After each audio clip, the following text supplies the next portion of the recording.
আসসালামু আলাইকুম। আজকে আমরা জানবো বাংলা ব্যাকরণের কিছু মৌলিক তথ্য, যেগুলো না জানলেই নয়।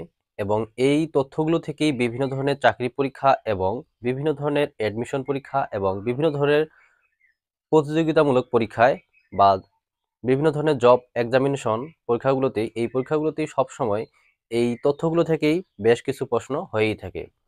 চলুন তাহলে দেখি যে আজকের বাংলা ব্যাকরণের কোন তথ্যগুলো খুবই প্রয়োজনীয়, যেগুলো না জানলেই নয়। চলুন তাহলে দেখি যে আমি মোটামুটি 15টা টপিক সাজিয়েছি।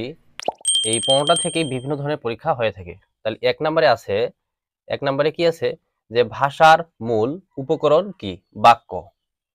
তাহলে ভাষার মূল উপকরণ বাক্য। 2 নম্বরে সাজিয়েছি, দেখেন যে ভাষার মূল উপাদান কি? ধ্বনি। ভাষার বৃহত্তম একক বাক্য। ভাষার ক্ষুদ্রতম একক ধ্বনি। ভাষার ইট বলা হয় বর্ণকে। ভাষার স্বর বলা হয় ধ্বনিকে। ভাষার ছাদ বলা হয় বাক্যকে। বাক্যের মৌলিক উপাদান বলা হয় শব্দকে। বাক্যের মূল উপাদান শব্দ। বাক্যের মূল উপকরণ শব্দ। বাক্যের ক্ষুদ্রতম একক শব্দ। শব্দের মূল উপাদান ধ্বনি। শব্দের মূল উপকরণ ধ্বনি। শব্দের ক্ষুদ্রতম একক ধ্বনি।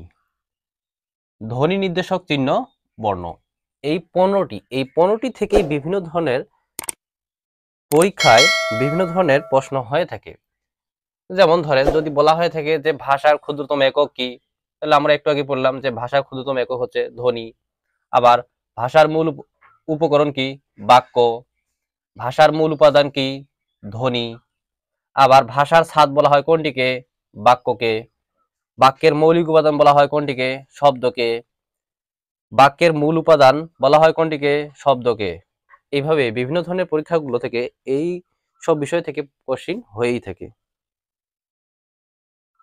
তাহলে এগুলো যদি আমাদের সম্পূর্ণরূপে ভালোভাবে সুস্পষ্টভাবে জানা থাকে এই তথ্যগুলো থেকে, তাহলে আমরা খুব সুন্দরভাবে বিভিন্ন ধরনের পরীক্ষায় এগুলো সম্পর্ক থেকে কোনো যদি প্রশ্ন হয়ে থাকে, তাহলে আমরা খুব সুন্দরভাবে উত্তর করতে পারবো। ধন্যবাদ।